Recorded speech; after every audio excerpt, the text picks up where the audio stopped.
এত ড্রোন কোথায় পেল মণিপুরের বিদ্রোহীরা?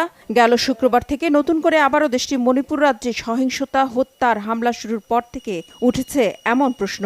বিশ্লেষকরা বলছেন, ভারতের অভ্যন্তরীণ সংঘাতের ইতিহাসে এর আগে কখনো এত ব্যাপক পরিমাণে ড্রোন হামলা চালায়নি কোনো বিদ্রোহী গোষ্ঠী। রাষ্ট্রের বিরুদ্ধে এতটা জ্বলে ওঠেনি কখনোই।